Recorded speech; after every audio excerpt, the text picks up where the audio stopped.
नमस्कार विद्यार्थियों। पिछली क्लास में हमने पढ़ा था रासायनिक बल गति। आज से हम नए लेसन की शुरुआत करते हैं 12th केमिस्ट्री एनसीईआरटी सिलेबस के अकॉर्डिंग। लेसन नंबर 4 चौथा लेसन है हमारा, वो है डी एवं एफ ब्लॉक के तत्व। डी ब्लॉक के तत्व कौन से हैं, उनकी प्रकृति कैसी है, एफ ब्लॉक के तत्व कौन से हैं, उनकी प्रकृति कैसी है। सबसे पहले बात करते हैं डी ब्लॉक के तत्वों की। तो डी ब्लॉक के तत्वों को अगर हम परिभाषित करें तो क्या कह सकते हैं कि वह तत्व जिनमें अंतिम इलेक्ट्रॉन डी उपकोष में या डी कक्षक में प्रवेश करता है उन्हें डी ब्लॉक के तत्व कहते हैं। आधुनिक आवर्त सारणी में इनकी स्थिति देखेंगे तो आधुनिक आवर्त सारणी में ये आवर्त नंबर 4 से लेकर से 7 तक वितरित होते हैं। चौथे आवर्त से इनकी शुरुआत होती है, 7वें आवर्त तक ये चलता है, जिनके अंतर्गत 3D, 4D, 5D और 6D 4D श्रेणी आती है, जो तीसरे वर्ग से लेकर के 12वें वर्ग तक वितरित होती है। तो हम बात करें सबसे पहले डी ब्लॉक के तत्वों की। तो डी ब्लॉक के तत्वों के सामान्य गुणधर्म की बात करें तो हम नंबर 1 पर कह सकते हैं, इनमें अंतिम इलेक्ट्रॉन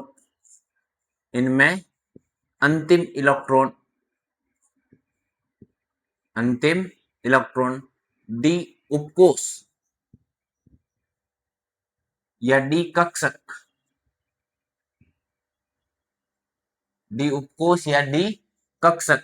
में प्रवेश करता है। जिनमें भी अंतिम इलेक्ट्रॉन डी उपकोष या डी कक्षक में प्रवेश करेगा उन्हें डी ब्लॉक के तत्व कहेंगे। अगली बात करें तो ये आधुनिक आवर्त सारणी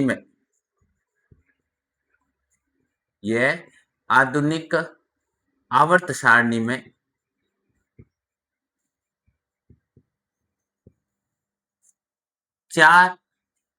चौथे से 7वें आवर्त में वितरित होता है।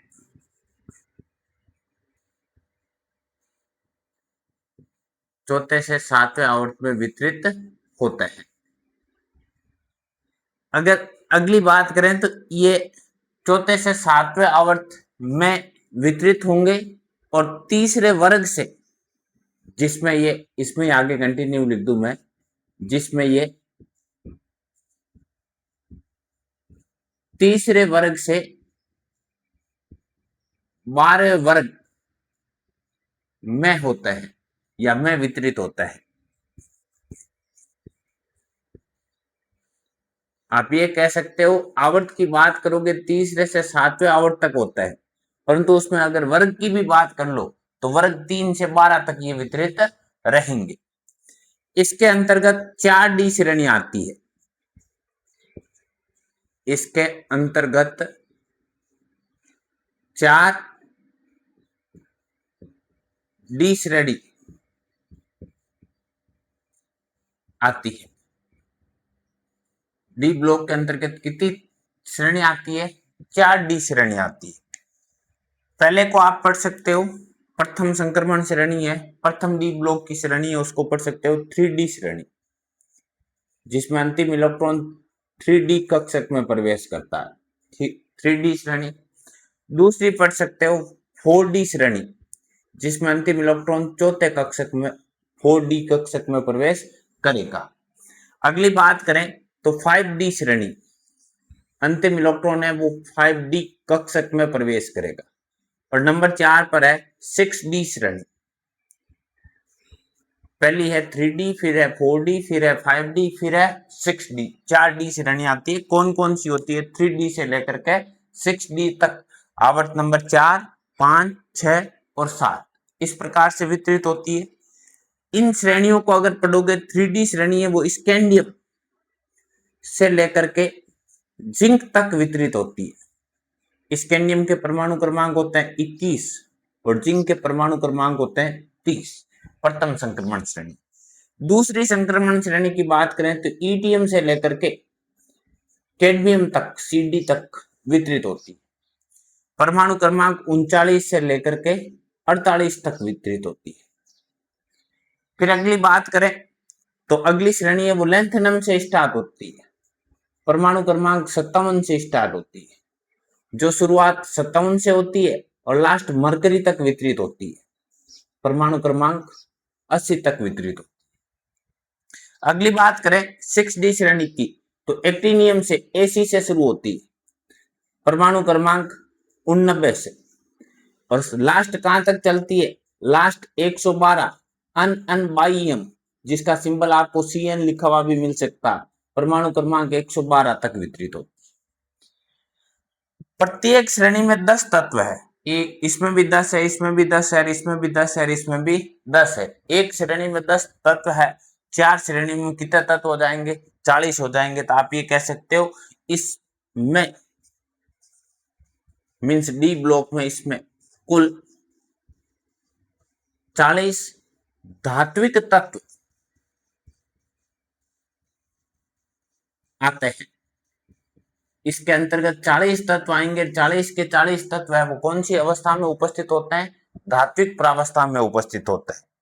अगली बात कह सकते हो ये अत्यधिक कठोर, ये कठोर एवं भंगुर प्रवृत्ति के होते हैं, धात्विक होने के कारण अत्यधिक कठोर होता है। अगली हम बात करें, ये ऊष्मा एवं विद्युत के सुचालक होते हैं, ये ऊष्मा एवं विद्युत के सुचालक होता है। मुक्त इलेक्ट्रॉन उपस्थित होता है, इस कारण ये ऊष्मा एवं विद्युत के सुचालक होते हैं। ऊष्मा और विद्युत का चालन करते हैं, मुक्त इलेक्ट्रॉन के कारण करते हैं क्योंकि धात्विक तत्व। अगली बात करें तो ये कि इनके गलनांक एवं क्वोथनांक, इनके गलनांक एवं क्वोथनांक का मान उच्च होता है। गलनांक एवं क्वोथनांक का मान क्या होता है, अधिक होता है, क्योंकि ये प्रबल धात्विक बंध के द्वारा बंधे हुए होते हैं। अगली बात करें तो इनकी कणन एंथैल्पी का मान, इनकी कणन एंथैल्पी, कणन एंथैल्पी का मान उच्च होता है। इनकी कणन एंथैल्पी देखोगे तो इनकी कणन एंथैल्पी का मान उच्च होगा, क्योंकि ये प्रबल अंतराण्विक आकर्षण बल के द्वारा बंधे हुए होते हैं। अगली बात करें तो आप ये कह सकते हो ये रंगीन प्रवृत्ति के होते हैं।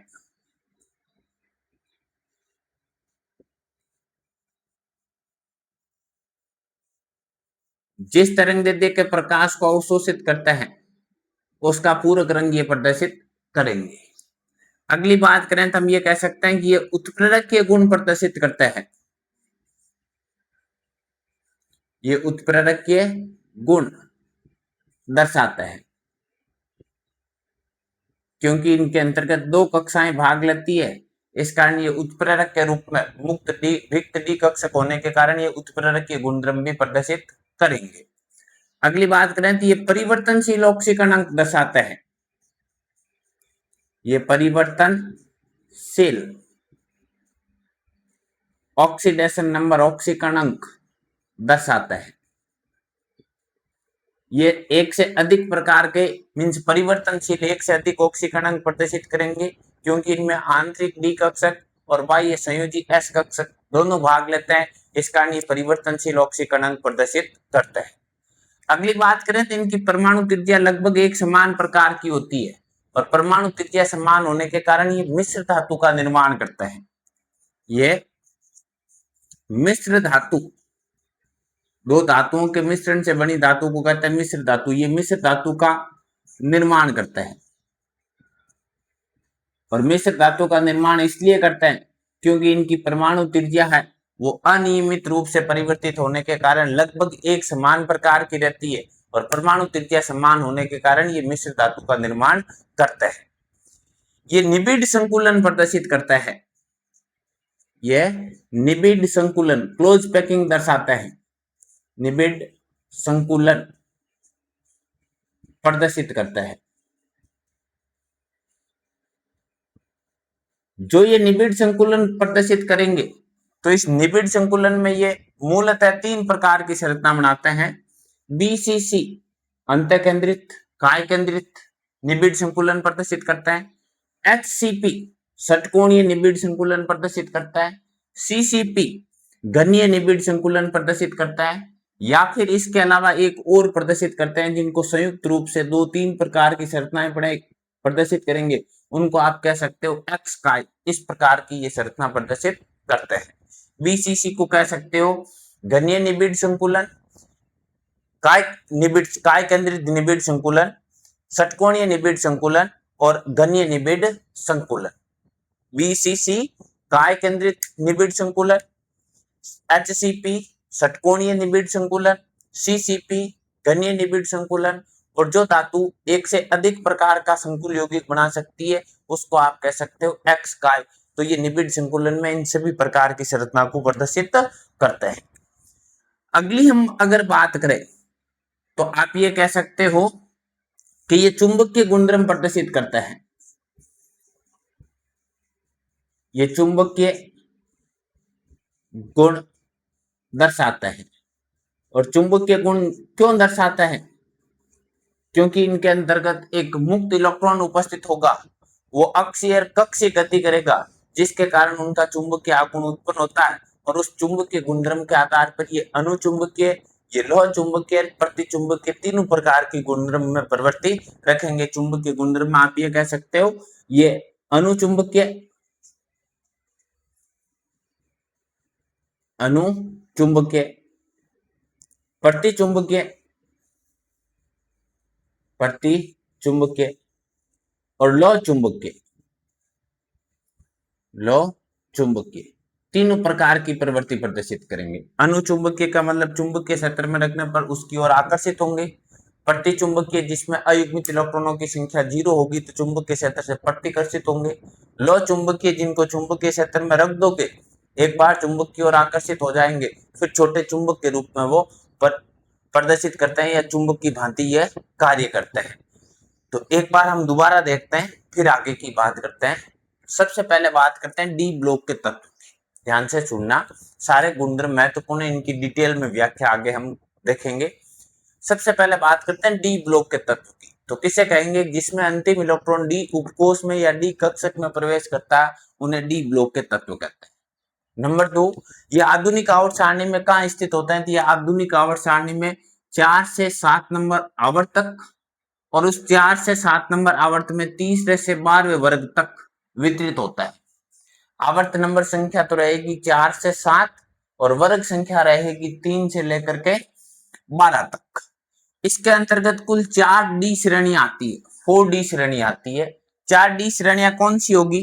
कि प्रथम संक्रमण श्रेणी तो है 3D श्रेणी, दूसरी है 4D श्रेणी, तीसरी है 5D श्रेणी, और चौथी संक्रमण श्रेणी है या चौथी डी ब्लॉक की श्रेणी है वो है 6D श्रेणी।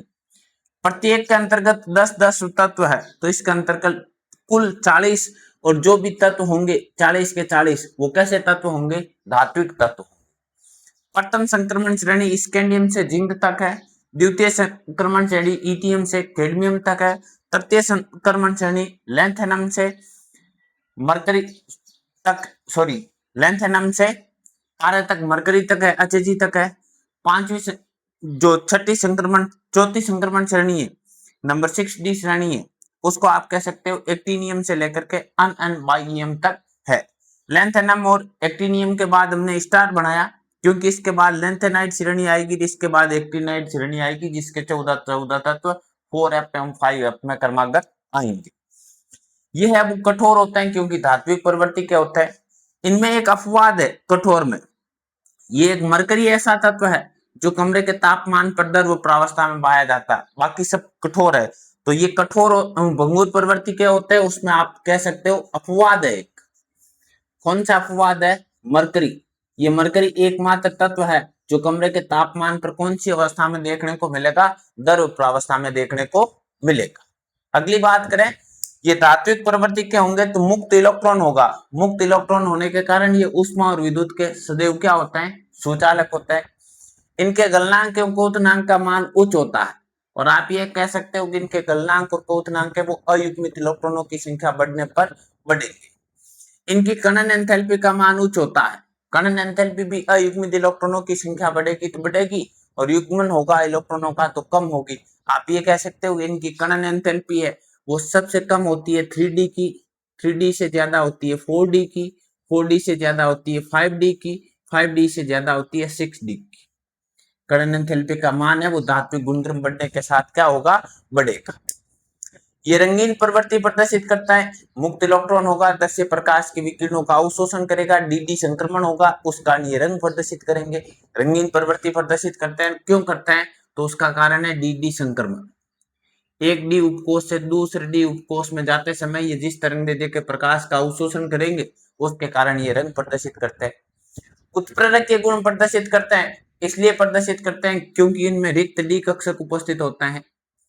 क्या होता है, रिक्त डी कक्षक, इस कारण ये उत्प्रेरक की भांति या उत्प्रेरक के रूप में प्रयुक्त होता है।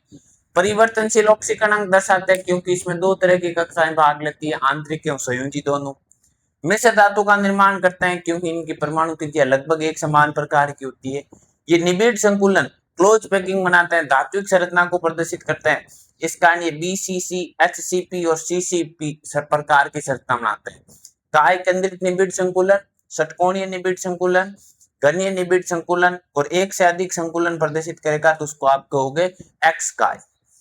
ये अयुग्मित इलेक्ट्रॉनों के कारण चुंबकीय प्रवृत्ति प्रदर्शित करते हैं जिसमें अनुचुंबकीय, प्रतिचुंबकीय, लौ चुंबकीय सारे गुणधर्म दर्शाते हैं।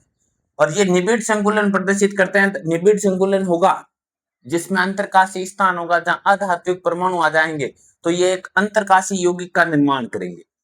ये अंतरकाशी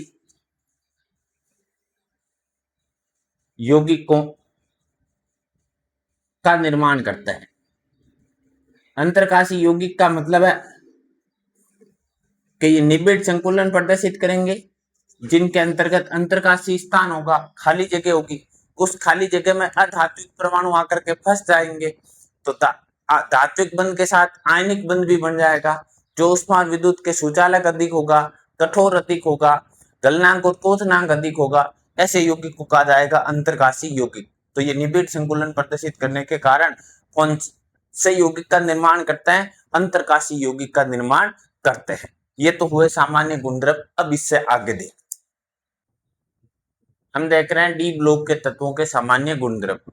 लास्ट हमने देखा था डी ब्लॉक के तत्व निबिड़ संकुलन के कारण अंतरकाशी यौगिक का निर्माण करते हैं और अंतरकाशी यौगिक का मतलब होता है जब निबिड़ संकुलन में वो क्लोज पैकिंग प्रदर्शित करेंगे, उसके बीच में जो रिक्त स्थान होता है मींस अंतरकाशी स्थान होता है उसमें छोटे अधात्विक परमाणु आकर के फंस जाएंगे, उसके परिणाम स्वरूप जो यौगिक बनता है उस यौगिक को कहते हैं अंतरकाशी यौगिक। और जो अंतरकाशी यौगिक होता है उसका गलनांक, क्वथनांक, चालकता, कठोरता ये धात्विक यौगिकों की तुलना में अधिक होती है क्योंकि धात्विक बंध के साथ एक नया बंध और बन जाता है, आयनिक बंध। अब हम इससे आगे की बात करते हैं। तो जो डी ब्लॉक के तत्व है इन डी ब्लॉक के तत्वों को संक्रमण तत्व भी कहते हैं। इन्हें क्या कहते हैं, संक्रमण तत्व कहते हैं। इन्हें संक्रमण तत्व, संक्रमण तत्व भी कहते हैं। यह महत्वपूर्ण बात है, संक्रमण तत्व कब कहा जाता है या कौन से तत्वों को कहा जाता है, यह महत्वपूर्ण बात है। इन्हें संक्रमण तत्व भी कहते हैं। क्यों कहते हैं, तो इसके आगे इसका कारण भी लिख देते हैं। क्योंकि ये मूल अवस्था में, क्योंकि ये मूल अवस्था में या आयनिक अवस्था में, जिसको उत्तेजित अवस्था भी पढ़ सकते हो, आयनिक अवस्था में अपूर्ण डी विन्यास रखता है, अपूर्ण डी विन्यास रखते हैं। और अपूर्ण डी विन्यास रखने के कारण इन्हें कौन से तत्व कहते हैं, संक्रमण तत्व कहते हैं। जैसे हम बात करें संक्रमण तत्वों की कि यह है आपका, सरल शब्दों में हम कह देते हैं जैसे Cu, Ag और Au, कॉपर, चांदी और सोना, इन्हें संक्रमण तत्व कहते हैं, इन्हें संक्रमण तत्व कहते हैं, क्योंकि आयनिक अवस्था में, आयनिक अवस्था में अपूर्ण डिकक्षक विन्यास, अपूर्ण डिकक्षक विन्यास रखते हैं। इन तीनों में से कोई भी तत्व को लोगे तो ये आयनिक अवस्था में अपूर्ण डिकक्षक विन्यास रखेंगे। कैसे रखते हैं, तो इसके लिए हम एक विन्यास अभिक्रिया के तौर पर देख लेते हैं कॉपर का। Cu है, आयनिक अवस्था में होगा, क्यूप्रिक अवस्था में Cu+2, इसके परमाणु क्रमांक होता है 29। तो हम जानते हैं उदासीन परमाणु में जितने इलेक्ट्रॉन होते हैं उतने ही प्रोटॉन होते हैं, या जितने प्रोटॉन होते हैं उतने ही इलेक्ट्रॉन होते हैं, दोनों की संख्या समान प्रकार की होती है। अगर हम कॉपर का इलेक्ट्रॉनिक विन्यास लिखें तो उससे पहले अक्रिय गैस होती है आर्गन, जिसके परमाणु क्रमांक होते हैं 8। इलेक्ट्रॉनिक विन्यास होता है इसका 3d10 4s1। इस विन्यास में आप देखोगे तो डी कक्षक है वो पूर्ण पूरित है। इस पूर्ण पूरित के कारण इसको संक्रमण तत्व नहीं कहेंगे। परंतु जब ये आयनिक अवस्था में होता है तो इसमें से कितने इलेक्ट्रॉन बाहर जाते हैं, 3d10 4s1 ये विन्यास होता है। 2 में क्योंकि 28 और 1 29 हो गए, +2 में 2 इलेक्ट्रॉन जाएंगे, तो एक तो संयोजी कक्षक में से जाएगा और एक डी में से जाएगा। Cu+2 मीन्स क्यूप्रिक आयन का इलेक्ट्रॉनिक विन्यास देखोगे तो ये हो जाएगा आर्गन 3d9 4s0। अब डी देखो, ये डी विन्यास है, वो कैसा विन्यास है, अपूर्ण, इस कारण इनको संक्रमण तत्व कहते हैं। फिर अगली बात करें, अगर कॉपर चांदी और सोने की बात नहीं करके हम बात कर लेते हैं 12वें वर्ग के अंतर्गत जो तत्व आते हैं उनकी, मीन्स हम बात कर लेते हैं जिंक, कैडमियम और मरकरी। इन्हें संक्रमण तत्व नहीं कहता है, इन्हें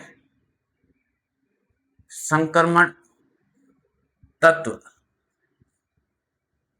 नहीं कहते हैं, या ये संक्रमण तत्व नहीं है, क्योंकि ये आयनिक अवस्था में, या आप ये कह दो ये मूल अवस्था में, ये मूल अवस्था एवं उत्तेजित अवस्था, मूल अवस्था एवं उत्तेजित अवस्था में पूर्ण पूरित डी विन्यास रखते हैं, पूर्ण पूरित डी कक्षक विन्यास रखते हैं।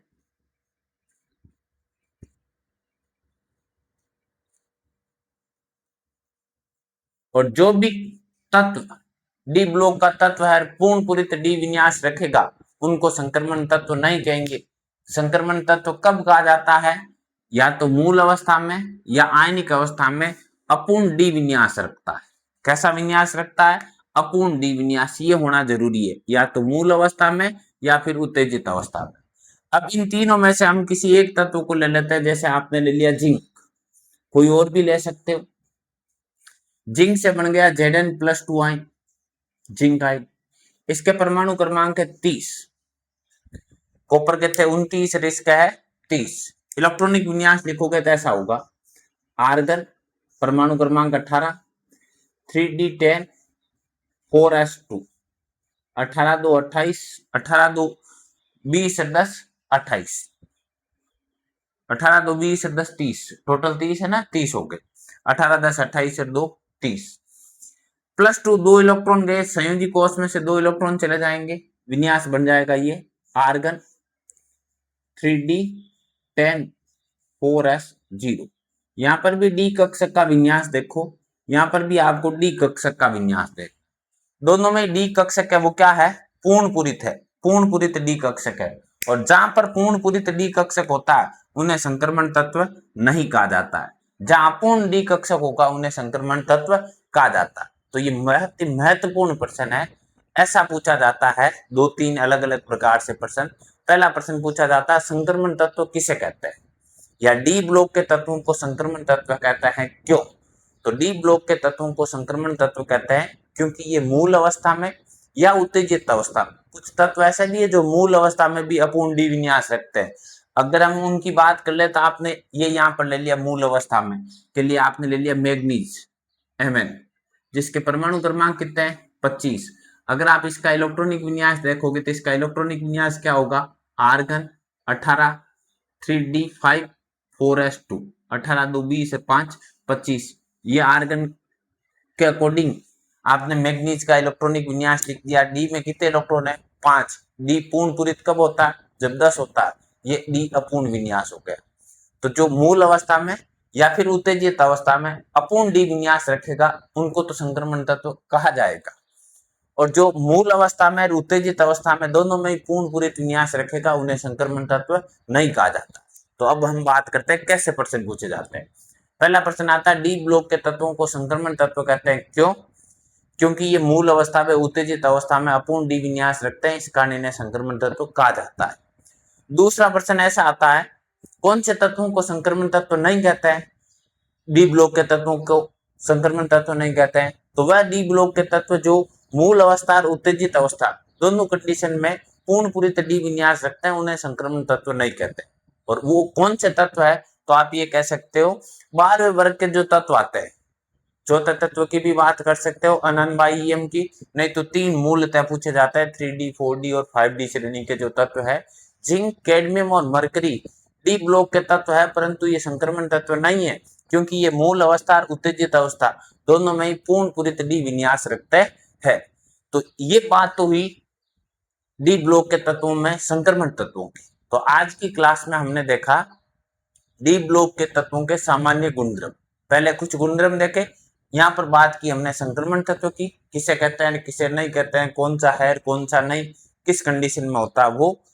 अगली क्लास में हम देखेंगे डी ब्लॉक के तत्वों के इलेक्ट्रॉनिक विन्यास। आज की क्लास में हमने पहले तो पढ़ा डी ब्लॉक के तत्वों के सामान्य गुणधर्म, फिर उसके बाद में देखा डी ब्लॉकों के तत्वों को संक्रमण तत्व कहते हैं क्यों, उसका कारण, किसको कहेंगे किसको नहीं कहेंगे उसका कारण।